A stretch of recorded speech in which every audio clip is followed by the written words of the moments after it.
The things he did was beyond his capabilities. Stephen Parker says it can only be described as a miracle and that he's alive today because of the boy sitting next to him. It was the car back here that fell on me. It was a July afternoon when Stephen and his two sons were working on cars in their Sugar City backyard. 17-year-old Mason and 8-year-old JT helped their dad jack up a Toyota Prius, but then Mason cut his hand, so he ran inside for a bandage. After I got the car jacked up, I climbed in there and we pulled the one axle off pretty easily because it was more accessible, but the other side wasn't coming off so easily. So Stephen went to adjust the axle and move the jack, but suddenly the 6,000-pound car fell on top of him, crushing his chest. I was totally trapped, couldn't move at all.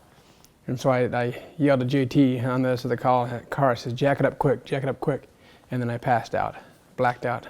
And so it was all in his hands, and I thought, this is it, there's no way he can jack this car up, because it took my son and I both to get it jacked up the first time, my 17-year-old son. Stephen was trapped underneath the front of the car right here. That's when JT sprung into action. He started jumping on the jack handle, trying to get the car off of his father. It was scary, and I didn't think that I could jack the car up, but I just kept on trying. I went like this, I pushed, and I pushed, and climbed up, and I went. For 15 minutes, 50-pound JT jumped on the jack handle, slowly lifting the vehicle off of his father. Next thing I remember, I felt peace and white. I can remember seeing white and peace and just like a nice, happy day, you know. The clouds were blowing by and just everything was happy and peaceful. After the car was off his dad, JT ran to get Mason, who called 911. Madison County Dispatch. My dad just had a car fall on him and he can't breathe. Breathe. Breathe. Breathe. I can. You can breathe now. I know it hurts, but you gotta do it. Hey, look at me. Look at me.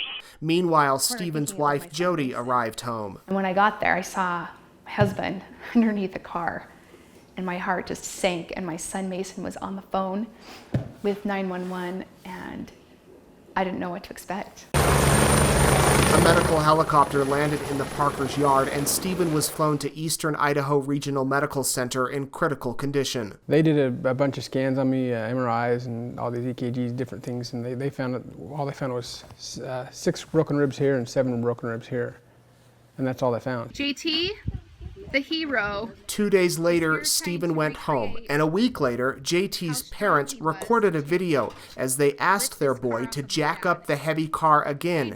He couldn't do it. It's like, it's not going up. Keep trying. It's all the way tight. It's not working, Dad. And now, as JT is honored with an award from the American Red Cross for saving his father's life, he admits he had heavenly help. Where do you think that strength came from?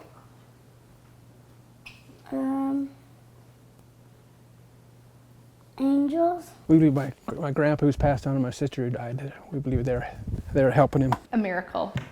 There's no other way to describe it. There's no way that little boy could have done that. I just felt like it was a responsibility that we had to tell people that miracles still exist. In Sugar City, Nate Eaton, EastIdahoNews.com.